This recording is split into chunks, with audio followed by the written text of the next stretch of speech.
The legends of Prithviraj Chauhan. Welcome to study IQ। मेरा नाम है आदेश सिंह।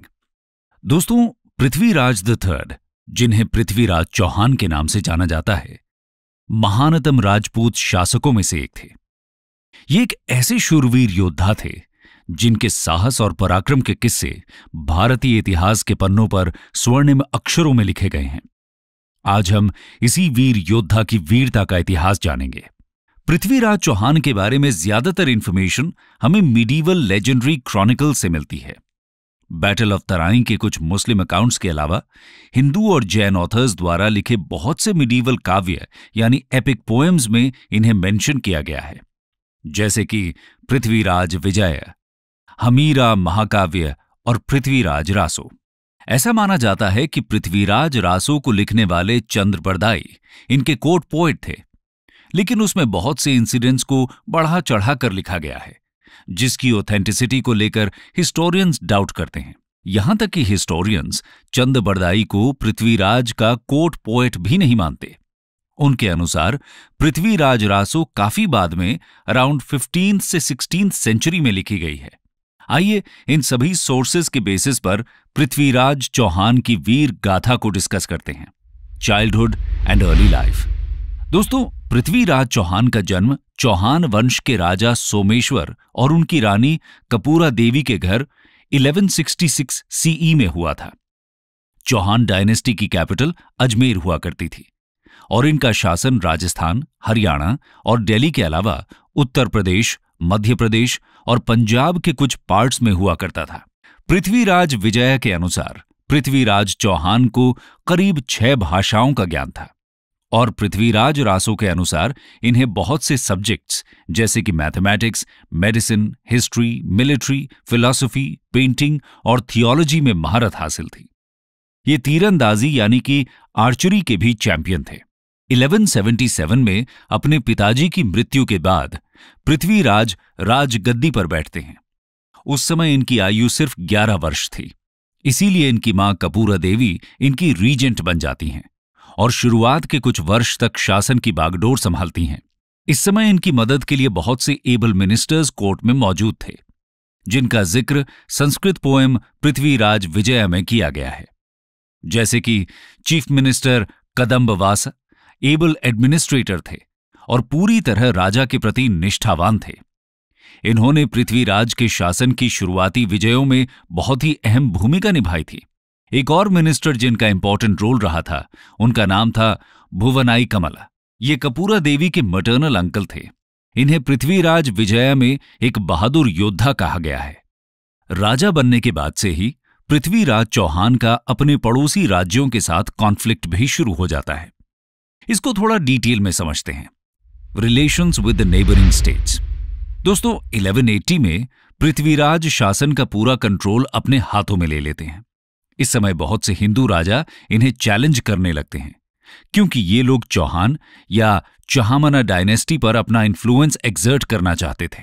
इनमें सबसे पहला नाम आता है नागार्जुना का। ये पृथ्वीराज के कजन थे और उनके कोरोनेशन के अगेंस्ट इन्होंने विद्रोह कर दिया था। किंगडम पर अपनी अथॉरिटी दिखाने के लिए नागार्जुना ने गुड़ापुरा का फोर्ट भी कैप्चर कर लिया था। गुड़ापुरा को आज का गुरुग्राम समझा जाता है। पृथ्वीराज इस फोर्ट का घेरा डालते हैं और इसे जीत लेते हैं। ये जीत उनकी अर्लीस्ट मिलिट्री अचीवमेंट्स में से एक थी। नागार्जुना के रिवोल्ट को क्रश करने के बाद पृथ्वीराज नेबरिंग किंगडम भादानकास की तरफ बढ़ते हैं। इनका कंट्रोल बयाना रीजन के अराउंड था, जो आज राजस्थान के भरतपुर डिस्ट्रिक्ट में आता है। भादानकास अक्सर ही प्रेजेंट डे दिल्ली के अराउंड के एरिया को कैप्चर करने का थ्रेट देते रहते थे, जो कि चहामना डायनेस्टी के अंडर आता था। इसलिए पृथ्वीराज इस किंगडम का नामो निशान मिटाने का फैसला करते हैं। मदनपुर में मिले कुछ इंस्क्रिप्शंस के अनुसार पृथ्वीराज ने 1182 में पावरफुल चंदेला किंग परामर्दी को भी डिफीट किया था। इस विक्ट्री से उनके एनिमीज की संख्या और भी बढ़ गई थी, क्योंकि चंदेलाज इसके बाद कन्नौज के गाहड़वालाज के साथ हाथ मिला लेते हैं। इसके अलावा हिस्टोरिकल सोर्सेज में गुजरात के चालुक्याज के साथ भी इनका कॉन्फ्लिक्ट मेंशन किया गया है। चालुक्यन राजा भीमा II और पृथ्वीराज के बीच एक शांति संधि यानी पीस ट्रीटी का जिक्र मिलता है, जिससे पता चलता है कि दोनों किंगडम्स का आपस में युद्ध चल रहा था। एक और पावरफुल किंगडम गहाड़वालाज ऑफ कन्नौज के साथ पृथ्वीराज चौहान का कॉन्फ्लिक्ट काफी पॉपुलर है, जिसका मेंशन हमें पृथ्वीराज विजया के अलावा ऐन अकबरी, सुरजन चरिता और फेमस पोएम पृथ्वीराज रासो में मिलता है। आइए इसे डिटेल में समझते हैं। Rivalry with Jaichand and love affair with Sanyogita. दोस्तों, कन्नौज के घाड़वाला वंश के शासक का नाम जयचंद था और इनकी बेटी का नाम था संयोगिता। जयचंद एक शक्तिशाली राजा थे और बाकी राजपूत राजाओं पर अपनी सुप्रेमेसी असर्ट करना चाहते थे। इसके लिए वो राजसूय यज्ञ करने का फैसला लेते हैं। राजसूय यज्ञ एक वैदिक रिचुअल हुआ करता था, जिसे करने से एक राजा खुद को चक्रवर्तन सम्राट यानी कि एम्परर डिक्लेयर करता था, मतलब वो सभी राजाओं का राजा कहलाता था। लेकिन पृथ्वीराज जयचंद की सुप्रेमेसी एक्सेप्ट करने से इनकार कर देते हैं। यहीं से दोनों के बीच दुश्मनी की शुरुआत हो जाती है। दूसरी तरफ राजकुमारी संयोगिता पृथ्वीराज चौहान की बहादुरी के किस्सों से बहुत प्रभावित हो गई थी और उनसे प्यार करने लगी थी।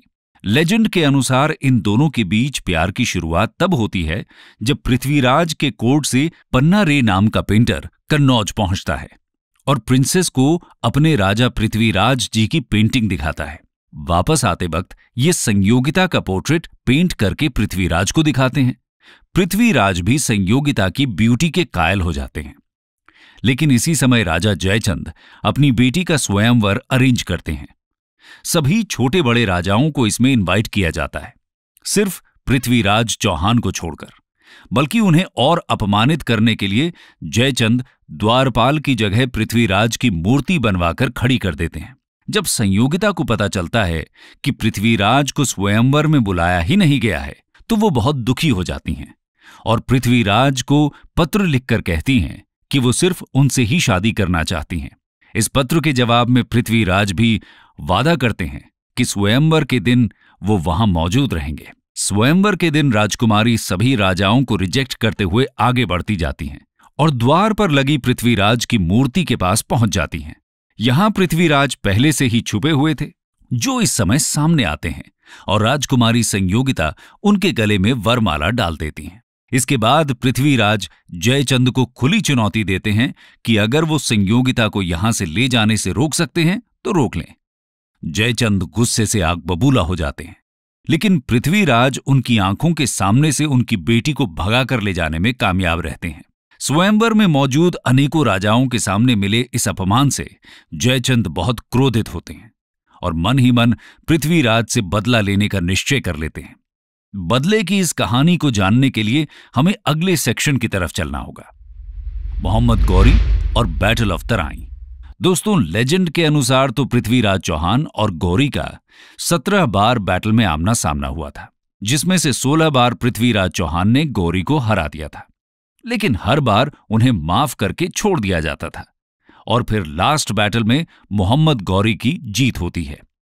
लेकिन ज्यादातर हिस्टोरियंस सिर्फ 2 ही बैटल्स को ऑथेंटिक मानते हैं, जो सरहिंद के किले के पास तराई नाम की जगह पर हुई थी और इसलिए इन्हें बैटल ऑफ तराई के नाम से जाना जाता है। 1189 में मोहम्मद गौरी ने पंजाब के तबरहिंद यानी भटिंडा पर कब्जा कर लिया था। ये चहामना डायनेस्टी की टेरिटरी हुआ करती थी। इन्वेजन के बारे में पता चलते ही पृथ्वीराज तबरहिंद की तरफ बढ़ते हैं और गौरी और इनकी आर्मीज 1190 में तराई नाम की जगह पर मिलती हैं। इसे फर्स्ट बैटल ऑफ तराई बोला जाता है, जिसमें राजपूत्स टर्किश आर्मी को बुरी तरह हरा देते हैं। खुद मोहम्मद गौरी भी इसमें घायल हो जाता है, लेकिन एक खलजी सोल्जर सही समय पर आकर गौरी को बचा लेता है और उसे लेकर वापस गजनी भाग जाता है। गौरी राजपूतों के हाथ मिली इस हार से बौखला जाता है और इसका बदला लेने के लिए जोरदार तैयारी शुरू कर देता है। अगले ही साल वो वापस इंडिया की तरफ मार्च करता है। वो किसी भी तरह पृथ्वीराज से अपनी हार का बदला लेना चाहता था। ये बैटल भी तराई में ही होती है। गौरी इस बार 1,20,000 घुड़सवारों के साथ आया था। दुश्मनों को हराने के लिए गौरी क्लेवर टैक्टिक्स अपनाता है और 10,000 तीरंदाजों की 4 डिविजन्स बना देता है, जो चारों तरफ से पृथ्वीराज की आर्मी पर अटैक करती हैं। साथ ही ये लोग राजपूत आर्मी के बहुत पास नहीं जाते, बल्कि दूर से ही उनके पेशेंस और एनर्जी को एग्जॉस्ट करते हैं। बाकी बची हुई अपनी फोर्स यानी रिजर्व्स को गौरी युद्ध के मैदान से दूर रखता है, जिससे पृथ्वीराज को इसकी सही स्ट्रेंथ का पता ही नहीं चल सके। और जब राजपूत आर्मी दिन भर युद्ध करने के बाद पूरी तरह थक चुकी होती थी, तब ये अचानक अपनी रिजर्व फोर्स के साथ अटैक कर देता है, जिसके बाद राजपूत आर्मी की हार हो जाती है। राजपूत की इस हार के पीछे गौरी के स्किल्ड आर्चर्स और कैवलरी मैन तो थे ही, इसके अलावा एक कारण यह भी था कि पृथ्वीराज के जनरल स्कंद, जो कि फर्स्ट बैटल ऑफ तराइन के हीरो रहे थे, वो इस समय किसी और युद्ध में व्यस्त थे और पृथ्वीराज की मदद के लिए तराइन नहीं पहुंच पाए थे। साथ ही जयचंद द्वारा किया गया धोखा भी पृथ्वीराज की हार का एक कारण माना जाता है। हुआ ये था दोस्तों, पृथ्वीराज चौहान ने गौरी का मुकाबला करने के लिए सभी राजपूत राजाओं को साथ आने के लिए कहा था, लेकिन जयचंद तो अभी भी स्वयंवर में हुए अपमान को भूले नहीं थे।